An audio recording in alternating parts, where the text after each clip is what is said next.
வணக்கம் நண்பர்களே. ஸோ இன்றைக்கி வீடியோவில் ஒரு சூப்பரான டிஷ் தான் பார்க்க போகிறோம். ஸோ அது தக்காளி ஊறுகாய் அல்லது தக்காளி தொக்குன்னு சொல்லுவாங்க. ஸோ அது பார்த்திங்கன்னா நம்மளுக்கு தேவைக்கு ஏற்ப நம்ம தக்காளி எடுத்துக்கலாம். ஸோ இன்றைக்கி நம்மளுக்கு தேவையானது ஒரு 10 தக்காளி எடுத்துக்கலாம். இது பார்த்திங்கன்னா நல்லா நம்ம சுடு தண்ணியில் நல்லா கொதிக்க வைக்கணும் ஃபஸ்ட்டு. ஸோ அது ஃபஸ்ட்டு நம்ம தண்ணியில் எடுத்து போட்டுக்கலாம்.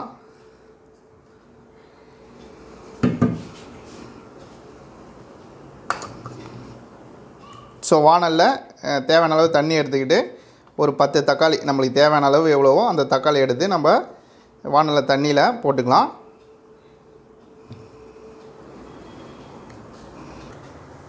நல்லா ஒரு 5 நிமிஷம் நல்லா வேகட்டும்.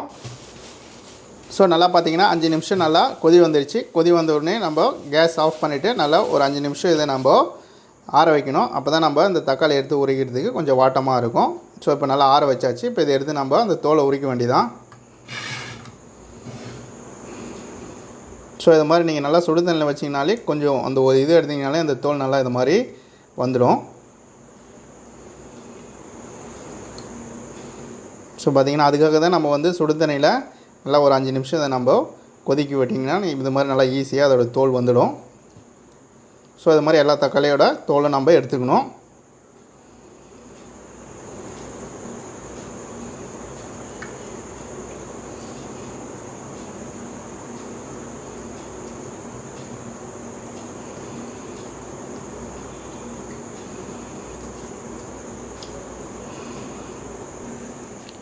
ஸோ எல்லா தக்காளியும் இது மாதிரி நம்ம தோல் உரித்து ஒரு தட்டில் நம்ம எடுத்துக்கலாம். அதுக்கப்புறம் நம்ம மிக்சியில் ஜாரில் போட்டு எடுத்து அரைச்சிக்கலாம். எல்லாத்தையும் ஜாருக்கு மாற்றிக்கலாம். தோல் உரித்த தக்காளி எல்லாத்தையும் ஸோ மிக்சியில் நல்லா ஒன்றும் பாதியமாக நம்ம அரைச்சி எடுத்துக்கலாம். இப்போது ஸோ மிக்சியில் நல்லா அரைச்சி எடுத்துக்கினாச்சு. ஸோ இப்போ பார்த்திங்கன்னா இது மாதிரி ஒன்றும் பாதியமாக நம்ம நல்லா அரைச்சி எடுத்துக்கணும். ரொம்ப மழை வேண்டாம், கொஞ்சம் ஒன்றும் பாதியமாக அது மாதிரி அரிசி நம்ம எடுத்துக்கணும். அதுக்கப்புறம் நம்ம அடுப்பில் வானலை வச்சுட்டு ஒரு 5 ஸ்பூன் எண்ணெய் விட்டுக்கலாம்.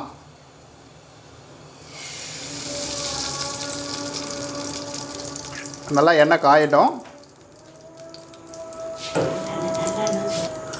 ஸோ நம்ம நல்லெண்ணெய் தான் யூஸ் பண்ணியிருக்கோம். ஸோ நல்லா எண்ணெய் காஞ்ச உடனே நம்ம கடுகு போட்டுக்கலாம்.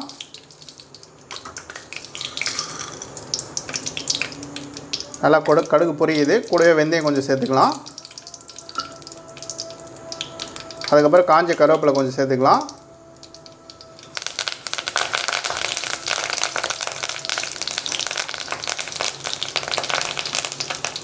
அதுக்கப்புறம் கொஞ்சம் பெருங்காயம் சேர்த்துக்கலாம்.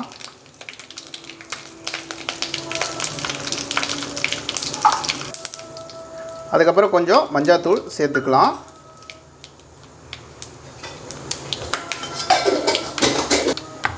அப்புறம் கொஞ்சமாக தனி மிளகாய்த்தூள் கொஞ்சம் சேர்த்துக்கலாம். 3 ஸ்பூன் சேர்த்துக்கலாம். தேவையான அளவு கல் உப்பு சேர்த்துக்கலாம். ஸோ அதுக்கப்புறம் ஏற்கனவே நம்ம மிக்சியில் அரைச்சி வச்சுருக்க அந்த தக்காளி சாறை சேர்த்துக்கலாம்.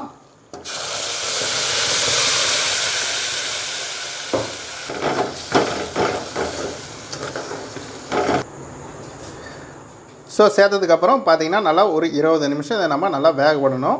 பார்த்திங்கன்னா நல்லா கொதித்து அந்த நம்ம ஏற்கனவே நம்ம எண்ணெய் சேர்த்தோம் பார்த்திங்களா, ஒரு 5 ஸ்பூன் நல்லெண்ணெய், அதெல்லாம் நல்லா கொதித்த பிறகு நல்லா மேலே மிதந்துட்டு வரும். அந்த சமயத்தில் நம்ம இறக்குனா நம்மளுக்கு சுவையான தக்காளி தொக்கு அல்லது ஊறுகாய் ரெடி ஆகிடும். ஸோ ஒரு 20 நிமிஷம் நல்லா நல்லா 20 நிமிஷம் கழித்து பார்த்திங்கன்னா நம்மளுக்கு சூப்பராக இது மாதிரி ரெடி ஆகிடும்.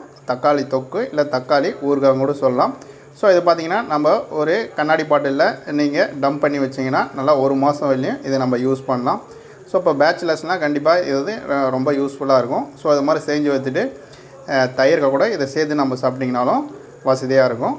ஸோ நீங்களும் செஞ்சு பார்த்துட்டு எப்படி இருக்குன்னு கமெண்ட்டில் சொல்லுங்கள் நண்பர்களே. ஸோ மறக்காமல் இந்த வீடியோவுக்கு ஒரு லைக் பண்ணிவிடுங்க. உங்கள் நண்பர்களும் இதை ஷேர் பண்ணுங்கள். மறக்காமல் நம்ம சேனலை சப்ஸ்கிரைப் பண்ணுங்கள் நண்பர்களே.